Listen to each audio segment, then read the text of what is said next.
Ladies and gentlemen, I am delighted indeed to present to you the most important and the needed program of the year, that is the Heart Wellness Program. We know that the prevalence of heart attack is rising very steeply in our country. In last 50 years, we have seen there is a tremendous rise of heart attacks in the young individuals. Even at the age of 40, it has risen by almost 10 times. 50 years ago, we never used to see many heart attack patients because in the olden times, everybody used to exercise. मानसिक तनाव बहुत ही कम था, लोगों की lifestyle और रहन सहन का तरीका बहुत ही अच्छा था. औरतों में और आदमियों में 40 साल के पहले हार्ट अटैक नहीं हुआ करते थे और 50 साल बाद 2011 में अगर आप देखें तो 11 to 14% of people are falling victim to a premature heart attack. Even children who are addicted and glued to television, to mobile telephones, becoming a victim of smoking all the time, negative stress, competition, and ego, arrogance, and anger, which is causing premature heart attacks. Sir Dudley White Johnson from United States once stated that anybody getting a heart attack below the age of 70, it is his or her own fault. After the age of 70, it's a God's will. What is the scenario of heart attack in India and in the world should be very well known to each and every one of us. As I mentioned to you, in 1960, 1% of people were suffering from heart attacks. But today, in 2011, 14% of people are suffering from heart attack. There is a 14 times higher prevalence of heart attacks in the younger individuals. If you see the projections of World Health Organization, it has said that in 2015, India will be the world capital of heart attack, as we are already a world capital of diabetes today. The incidence of metabolic syndrome is also rising very steeply in our country. What is the need of the Heart Wellness Program today? Ladies and gentlemen, I would like to mention that my main objective of bringing this program is to integrate Indian wisdom and modern science and bring the Heart Wellness Program to each and every one of you. It has various components. First of all, we should know what is the anatomy of the heart, what is the physiology of the heart, what are the heart risk factors, what I should do so that I can evaluate my heart functions well in time, and the various methods of the lifestyle which I should adopt right from the time I am a child and I grow to an adult and then I grow to a senior citizen, what I should do. Effective medical treatment is very, very important need of the hour, and then effective external counterpulsation, which is the need of the hour, which is an option for no options. And of course, we should have a full knowledge about the angiography, angioplasty, and stenting. There are various components of the Heart Wellness Program. Number one is the primordial prevention. Primordial prevention means the preventive measures in a child when he is in mother's womb. That primary prevention when there are no risk factors. Secondary preventions when there is a risk factor, and tertiary prevention when you fall victim to heart attack, having angioplasty or having a bypass surgery. And I think there is a tremendous need of having this Heart Wellness Program with specialized clinics like hypertension clinic, cholesterol care clinic, obesity clinic, heart failure clinic, and we must have a special clinic for women and heart and rheumatic heart disease and heart. What is the anatomy? What is the physiology of the heart should be known to each and every one of us. Heart is at the size of a fist, मुट्ठी के समान. दो lungs के बीच में होता है और round the clock it is beating 60 to 80 times per minute. 1 lakh times it beats per day. That is the way heart is working. It doesn't stop even for a second. If it stops even for a second, there is a cardiac arrest and we will not be in this universe. And the heart blood supply is majorly by two major arteries, right coronary artery and the left coronary artery. These are the two major arteries. Others are branches of these arteries. There is the electrical system of the heart, what is known as a SA node, a AV node, and of course there is a right bundle and the left bundle which gives the electrical stimulation right from the SA node to the ventricles. This is the electrical system of the heart, and it has got 4 chambers, 4 valves and mitral valves, and all these chambers contains blood, and the heart is pumping blood not only to the heart itself but also to the brain and the kidney and the whole system of the body around the clock. So what are the risk factors for a heart attack? इसकी जानकारी हम सबको होना चाहिए कि modifiable risk factor होते हैं, कुछ नॉन मॉडिफाइबल रिस्क फैक्टर होते हैं. नॉन मॉडिफाइबल होते हैं जैसे कि as. We can't choose our own parents, we can't choose our own sex and we can't choose our own genes, जो कि हमारे हाथ में नहीं होते हैं. दूसरा होता है मॉडिफाइबल फैक्टर्स. मॉडिफाइड फैक्टर में सबसे ज़्यादा जो इम्पॉर्टेंट आजकल है वो है मानसिक तनाव. सबसे ज़्यादा मानसिक तनाव आजकल भारतवर्ष में है. नेगेटिव कंपटीशन और हमारे रहन सहन का तरीका गलत, ज़्यादा खाना, मोटापा, और यंग एज में मोटापा जिसे मेटाबॉलिक सिंड्रोम कहते हैं, जिसके अंदर सेंट्रल ओबेसिटी या तोंद हो जाती है. वो तोंद के जो पेशेंट होते हैं they are highly vulnerable to get a premature heart attack. उसके कारण जो चर्बी होती है या जो कोलेस्ट्रॉल होता है वो हमारी धमनियों में जाके जमा हो जाता है. फिजिकल इनएक्टिविटी बहुत ही कॉमन है. Sedentary lifestyle is one of the very very important cause for a premature heart attack. तम्बाकू एक पॉइजन है, सबको मालूम है पॉइजन है. It's a slow poison. I always say we should not be motivated by the advertisement campaign of the tobacco companies. They say live life in king size. What is the relationship? They say सच्चे लोग सच्चा आनंद, फिर दिखाएंगे cigarette की photo. क्या संबंध है उसका? फिर वो कहते हैं tobacco is a slow motion suicide or a slow motion poison. We all should know today you chew tobacco, tomorrow tobacco will chew you. So ladies and gentlemen, tobacco or smoking is a very very important risk factor for a premature heart attack. Tobacco or healthy heart, you cannot have both. This is very important. Every one of us should know tobacco is a poison. दूसरी चीज़ है alcohol. इसके बारे में बहुत controversy है. क्या alcohol healthy heart के लिए ज़रूरी है? कई ऐसे एडवर्टीजमेंट कैंपेन हैं, वो कहते हैं अगर रेड वाइन लें तो इंसान का हार्ट हेल्दी रहता है, लेकिन उसकी लिमिट होती है 1 या 2 आउंस से ज़्यादा नहीं. लेकिन लोग आधी बॉटल पीते हैं, 1 बॉटल पी लेते हैं, वो हार्ट के लिए बहुत हानिकारक है. ये देखा गया है कि जब अल्कोहल की मात्रा ज़्यादा ली जाए 1 पैग या 2 पैग से, तो लोगों का ब्लड प्रेशर बहुत बढ़ जाता है, पल्स बढ़ जाती है, पल्स इरेगुलर हो जाती है, हार्ट एनलार्ज हो जाता है, और कई बार सडन डेथ भी हो जाती है, और चर्बी की मात्रा कई गुना बढ़ जाती है. तीसरी चीज़ जो है वो बहुत इंपॉर्टेंट है डाइट के बारे में. हर एक इंसान जैसा खाता है वैसे ही उसका हार्ट बन जाता है. अगर वो हार्ट फ्रेंडली डाइट खाएगा तो उसका हार्ट हेल्दी होगा. अगर वो हार्ट अनफ्रेंडली डाइट खाएगा तो उसका हार्ट अटैक प्रीमेच्योर हो जाता है. सबसे बड़ी इंपॉर्टेंट चीज़ क्या खाना चाहिए, किस समय खाना चाहिए, किस डोज में खाना चाहिए, किस एनवायरनमेंट में खाना चाहिए, उसकी जानकारी हमें होना चाहिए. कि लोगों को फल ज़्यादा खाना चाहिए, नट्स ज़्यादा खाना चाहिए, और अगर नॉन वेजिटेरियन खाना है तो वाइट मीट जैसे चिकन, फिश या white of an egg. Red meat बिल्कुल भी नहीं खाना चाहिए, और येलो ऑफ एन एग जो कि बहुत ही रिच होता है सेचुरेटेड फैट में, उसका सेवन नहीं करना चाहिए. हमें अपना ब्लड प्रेशर रेगुलरली चेक कराना चाहिए. 30 साल के बाद अगर आपको ब्लड प्रेशर की तकलीफ नहीं है तो हर साल ब्लड प्रेशर चेकअप कराना चाहिए. ऊपर का कितना है, नीचे का ब्लड प्रेशर कितना है, उसकी पूरी जानकारी होना चाहिए.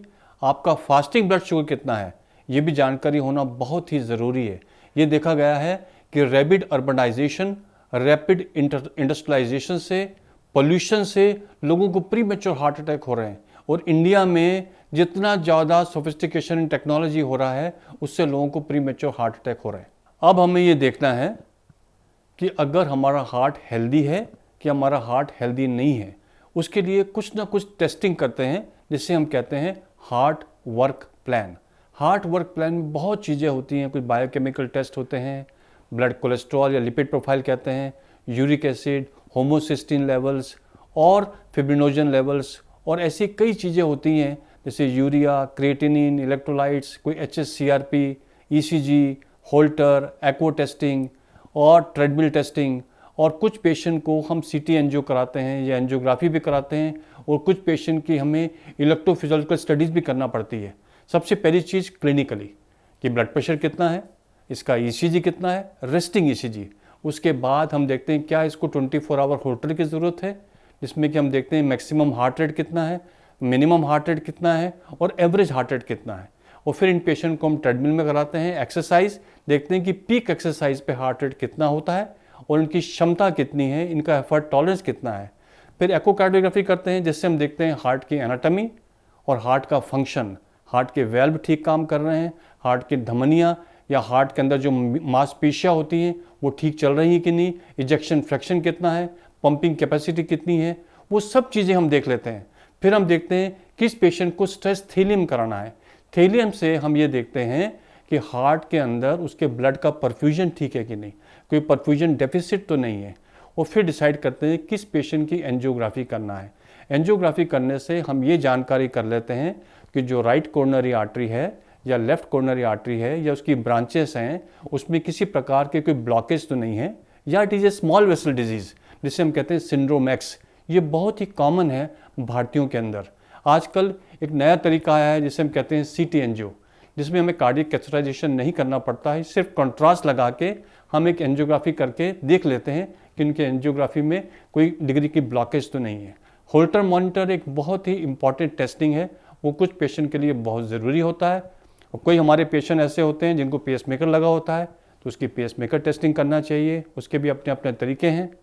कई पेशेंट को हम इलेक्ट्रोफिजियोलॉजिकल स्टडीज़ भी करना पड़ती है क्योंकि किसी का हार्ट रेट बहुत तेज़ होता है, कईयों का हार्ट रेट बड़ा स्लो होता है, किसी को intermittent right bundle branch block होता है या लेफ्ट बंडल ब्रांच ब्लॉक या कंप्लीट हार्ट ब्लॉक होता है, किसी को सिक्स साइनस सिंड्रोम भी होता है।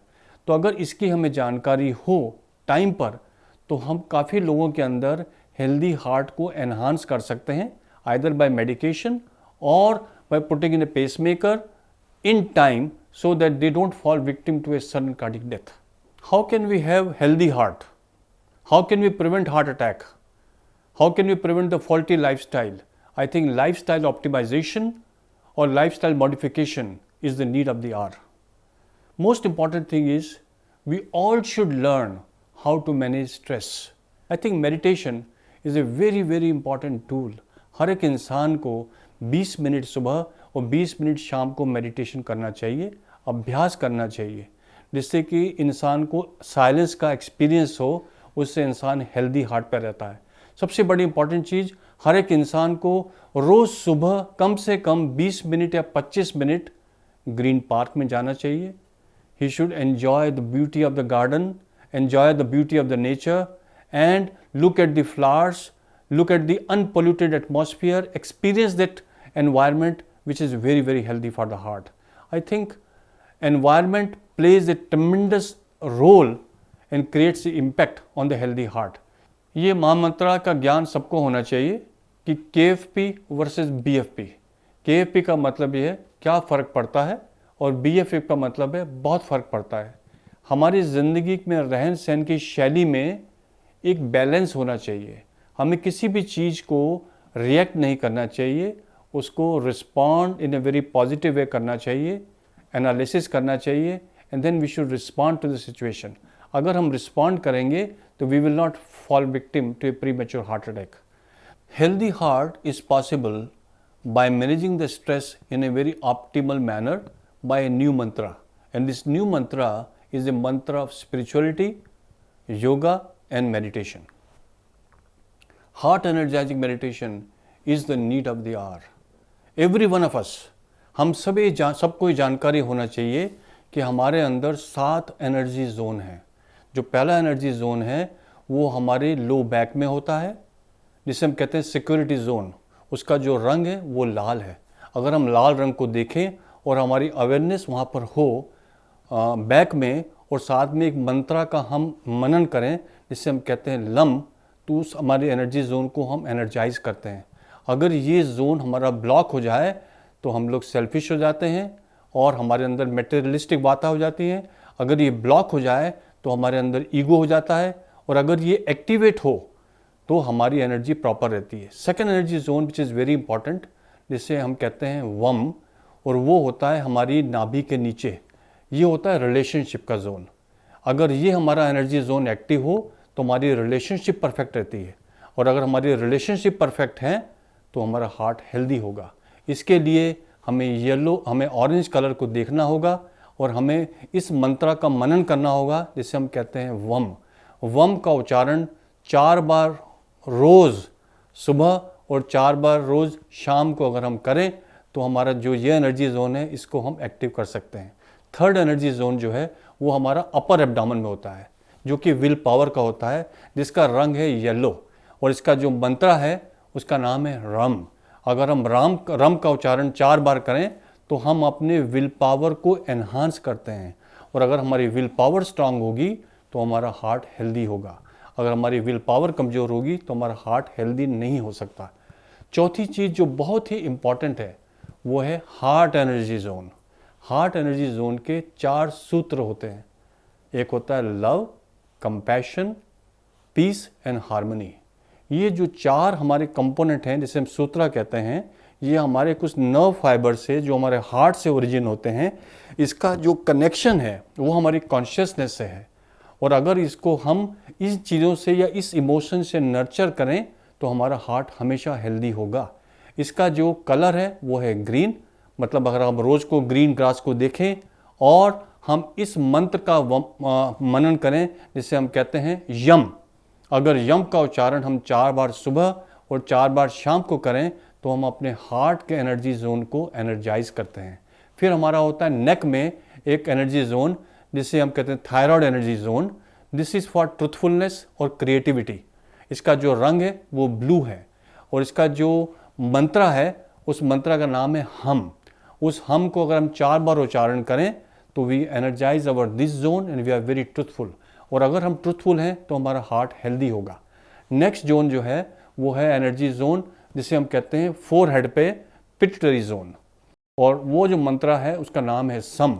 अगर इस सम का उच्चारण हम 4 बार सुबह 4 बार शाम को करें तो हम इस एनर्जी जोन को एनर्जाइज करते हैं, और ये इससे हमें बहुत ही कॉन्फिडेंस, फेथ अपने ऊपर और दूसरे के ऊपर होता है। अगर हमारे अंदर सेल्फ कॉन्फिडेंस है तो हम अपने हार्ट को हेल्दी रख सकते हैं। जो लास्ट जोन है which is very important, which is on the crown, and that is known as ओम।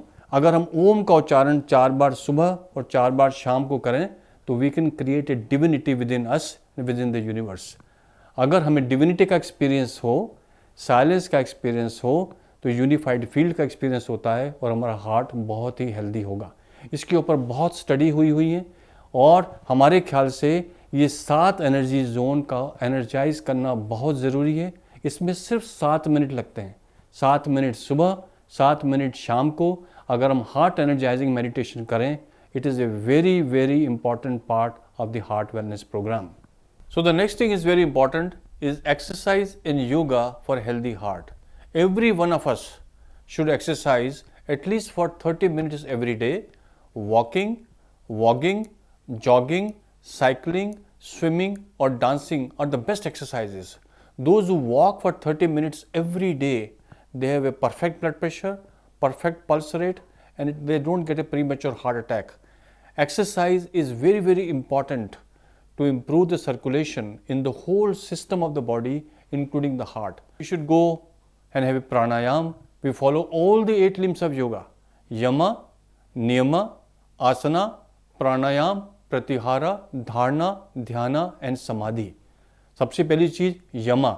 यमा मतलब डूज एंड डोंट्स, हमें क्या करना है, क्या नहीं करना है, क्या खाना है, क्या नहीं खाना है, उसकी पूरी जानकारी होना चाहिए। नियमा means self discipline, which is very important. Every one of us should be disciplined. Then asana, various postures of exercise. There are some important postures of exercise which are heart friendly, जिसे हम कहते हैं heart friendly exercises. Pranayam, breathing exercises. Pratyahara means contemplation. Dharana means concentration.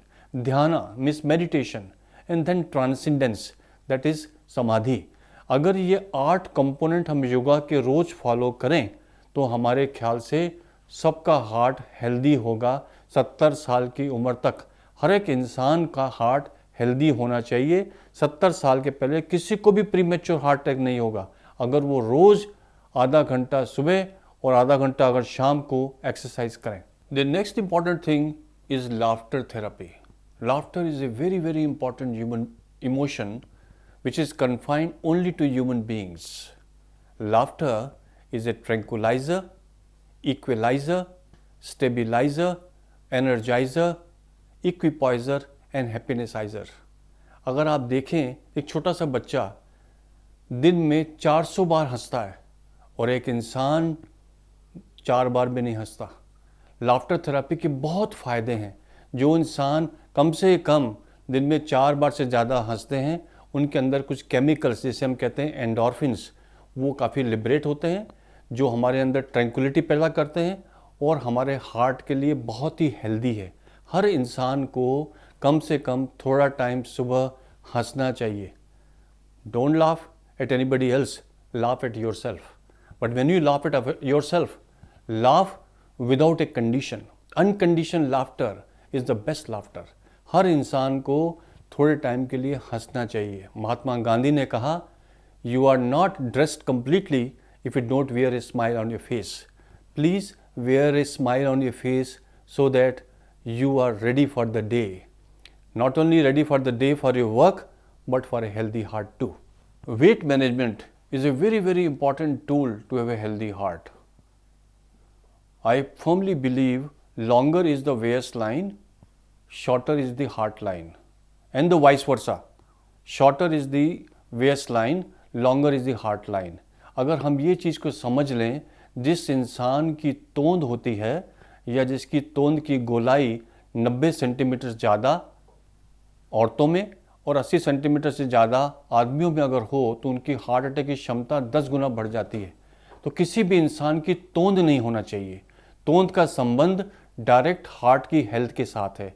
Weight management regular exercise से होता है, diet control से होता है, माइंड और बॉडी का अगर बैलेंस है उससे होता है। सेकेंड चीज़ जो बहुत ही एक इम्पॉर्टेंट है, वो है music therapy. Music therapy is a very very important part of N healthy heart. अगर हर एक इंसान, चाहे वो बच्चा हो या बूढ़ा, जवान हो, औरत हो या आदमी, हर इंसान अगर प्राइमोर्डियल साउंड का मेडिटेशन रोज़ सुबह या शाम करे, तो उसका हार्ट हमेशा हेल्दी होगा।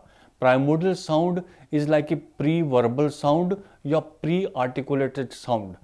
इसका अगर हम मनन करें तो हमारा हार्ट हमेशा हेल्दी होता है। ये पाया गया है कि जो लोग म्यूज़िक थेरेपी, जैसे गंधर्वा म्यूज़िक, इसका अगर रोज़ एक्सपीरियंस करें तो उससे हार्ट हेल्दी रहता है। और उसी प्रकार dance therapy is very important. चाहे आप डांस करें या डांस देखें, उससे हमारे ब्लड का फ्लो वेरी वेल मेंटेन रहता है, which is very very good for the circulation of the heart. Spa and massage therapy is a very very important tool. I firmly believe कि हर एक इंसान को 30 साल के बाद या 35 साल के बाद कम से कम हफ्ते में 3 बार मसाज कराना चाहिए, स्पा का एक्सपीरियंस कराना चाहिए, क्योंकि स्पा थेरेपी से या मसाज थेरेपी से हमारे सारे शरीर की धमनियाँ खुल जाती हैं। और एक ऐसा हार्मोन होता है जिसे हम कहते हैं वेजो एक्टिव इंटेस्टाइनल पेप्टाइडेस। उससे दिखाया गया है कि 15% कोरोनरी आर्टरी का सर्कुलेशन इम्प्रूव होता है। और अमेरिका में इसकी बहुत स्टडी हुई है और ये देखा गया है कि मसाज थेरेपी से एक फीलिंग ऑफ वेलबींग आती है। आजकल एक नया तकनीक है हवन थेरेपी के बारे में भी लोग कहते हैं कुछ डिवाइन इन्फ्लुएंस हमारी बॉडी पे होता है। उस डिवाइन इन्फ्लुएंस से कुछ केमिकल्स लिबरेट होते हैं जिसे हम कहते हैं सेरोटोनिन या एंडोर्फिन, जिसका कि इन्फ्लुएंस हेल्दी हार्ट के लिए बहुत बताया गया है। 55 साल के बाद ये बहुत ही एक इम्पॉर्टेंट बात हर इंसान को इसकी जानकारी होना चाहिए कि उसका ब्लड प्रेशर कितना है, उसका शुगर कितना है, उसका कोलेस्ट्रॉल कितना है, और इसके लिए जो भी दवाइयाँ उसको चाहिए उसके लिए डॉक्टर के पास जाना चाहिए, ना कि केमिस्ट की दुकान पे। और इफ़ेक्टिव मेडिकलाइजेशन होना चाहिए, इफ़ेक्टिव मेडिकेशन होना चाहिए। कई दवाइयाँ लोग लेते हैं, उसका डोज 1/4 लेते हैं या हाफ डोज लेते हैं, उससे नुकसान ज़्यादा है, फ़ायदा नहीं होता। जैसे कि 4 दवाइयाँ बड़ी इंपॉर्टेंट हैं, एस्पिरिन, बीटा ब्लॉकर, रेमिप्रिल या स्टैटिन। सबसे ज़्यादा इंपॉर्टेंट रोल आजकल है स्टैटिन, स्पेशली एटोर्वास्टैटिन। 20 मिलीग्राम लेना है या 40 मिलीग्राम लेना है, ये डॉक्टर ने डिसाइड करना है। बीटा ब्लॉकर जैसे मेटोप्रोलॉल कहते हैं या एटेनोलॉल, कितना देना है ये डॉक्टर डिसाइड करते हैं, ना कि केमिस्ट। तीसरा, एस्पिरिन का डोज इफेक्टिव होना चाहिए, और अगर ये लंबे टाइम तक हम इसको प्रॉपर मैनेज करें तो हमें हार्ट अटैक नहीं होगा और हम काफ़ी हेल्दी रह सकते हैं। दिल का दौरा या हार्ट अटैक की जानकारी हम सबको होना चाहिए। जब भी दिल का दौरा होता है या हार्ट अटैक होता है तो जो हमारी हार्ट की धमनियाँ होती हैं उसमें खून का थक्का जम जाता है, उसे हम हार्ट अटैक कहते हैं। तो उससे क्या एक्सपीरियंस होगा? या तो हमें चेस्ट पेन होगा, या हमारी छाती में भारीपन होगा, या टाइटनेस या जकड़न होगी, या अनएक्सप्लेन्ड स्वेटिंग होगा, या बहुत ही थकावट होगी, या चक्कर आएंगे, या सांस चढ़ेगा, या रिकरेंट रिपीटेड उल्टियाँ होगी। कोई भी लक्षण हो सकता है। अगर ऐसा है तो आप नियरेस्ट स्पेशलिस्ट को बुलाएं या अपने हॉस्पिटल के अंदर फ़ोन करें, एम्बुलेंस बुलाएं और डॉक्टर को बुला के इमीडिएटली ईसीजी कराएं। Save your heart by attacking the heart attack.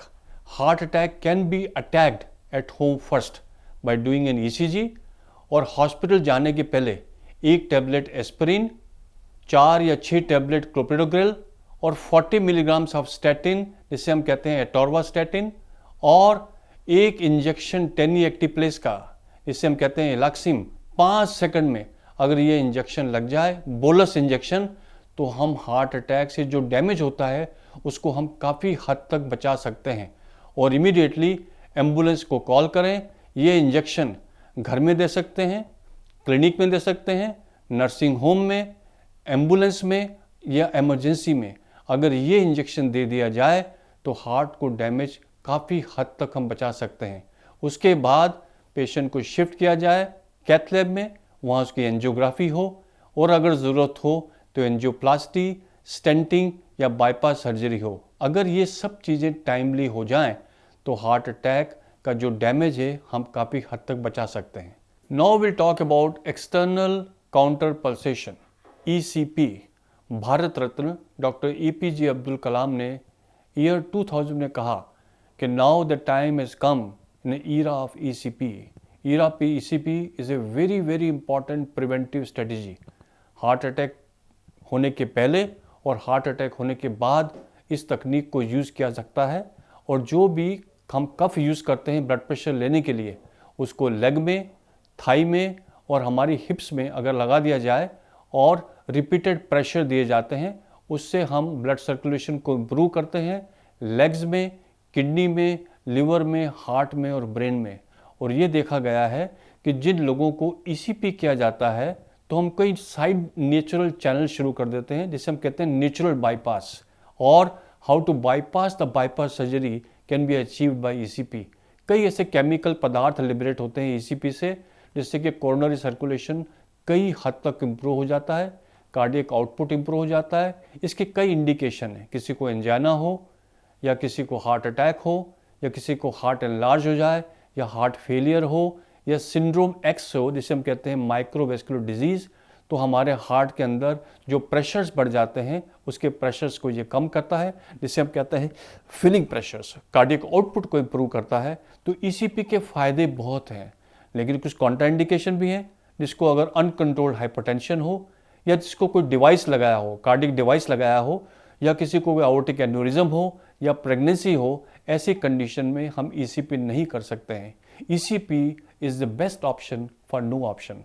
So ladies and gentlemen, heart wellness program is the need of the hour. I remember the words of Bharat Ratna, Dr. APJ Abdul Kalam, former President of India, who once said, healthy lifestyle is the only method to have a healthy heart. So I think heart wellness program is the need of the hour if you really want to have a healthy heart for years to come and be away from the rising menace of heart problems in India. Exercise daily, have a balanced diet, no tobacco, no or low alcohol, overcome stress, and please practice meditation and yoga on daily basis. No pot belly, please. Be cholesterol fit, control your blood pressure, and control your diabetes. They are all important things to give you a healthy heart. Go for a periodical heart checkup.